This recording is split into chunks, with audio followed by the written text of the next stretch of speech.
Welcome to choice. இப்போ இந்த வீடியோவில் நம்ம என்ன பிளான் பண்ண போகிறோம்னா கிரிக்கெட் டிப்ஸ்.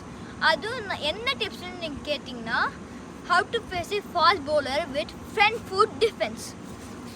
ஸோ வாங்க வீடியோக்குள்ளே போகலாம்.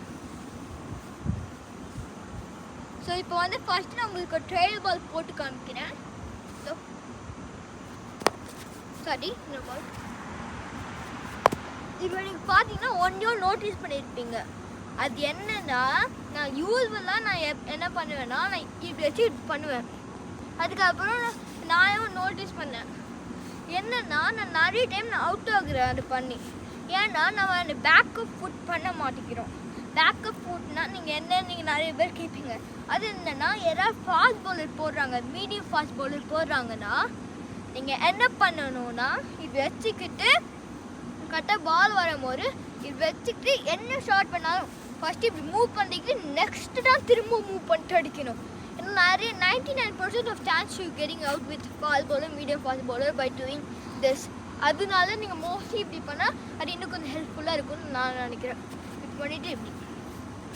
ஸோ அதே இப்போ வந்து நான் இப்போ ஃபாஸ்ட் பவுலர் மாதிரி பவுல் பண்ணிவிட்டு பேட்டிங்கில் எப்படி பண்ணணும்னு நான் காமிக்கிறேன். ஸோ இப்போ வந்து நீங்கள் பார்த்தீங்கன்னா நான் ஃபாஸ்ட் பவுலர் மாதிரி ஒரு இது வந்து இப்படி வந்தேன். அப்போ நான் இப்போ பேட்ஸ்மேன் என்ன பண்ணணுன்னா இப்படி எடுத்துக்கணும் நான் வந்தோடனே. அதுக்கப்புறமா நான் அதே மாதிரி ஓடி பண்ணிட்டு அதுக்கப்புறம் நான் இப்படி ஜம்ப் பண்ணிட்டு இப்படி போகும்போது இப்படி எடுத்துட்டிங்களே, எடுத்தோடனே அதுக்கப்புறமா ஃப்ரெண்ட்ஸை போய் ஆடணும். அதுதான் அந்த பேக்கப் ஸ்டெப். அதே மாதிரி நிறைய பவுலர்ஸ்லாம் நிறைய ஃபாஸ்ட்டாக வருவாங்க. ஆனால் நீங்கள் நிறைய பேர்கிட்ட சொல்லியிருக்கேன் இது. ஆனால் நாங்கள் என்ன பண்ணாங்கன்னா, நிறைய ஃபாஸ்ட் பவுலர்லாம் வந்தோடனே அதெல்லாம் பயந்துருவாங்க. ஐயோ ரொம்ப ஃபாஸ்ட்டாக போகிறாங்க, இப்படி பண்ணால் லேட் ஆயிரும் சொல்லிட்டு நார்மலாகவே இப்படி பண்ணுவாங்க. உடனே பார்த்தா அதுக்கு நெக்ஸ்ட்டு பாலே ஈஸியாக போல்ட் ஆகுறாங்க.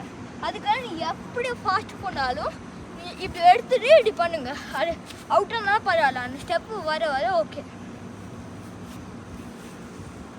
பொறுமையாக வீடியோ நல்லா ரசித்து பார்க்குறதுக்கு thank you. I hope you like this video. Next video நான் பார்க்குறேன். Thank you. Bye.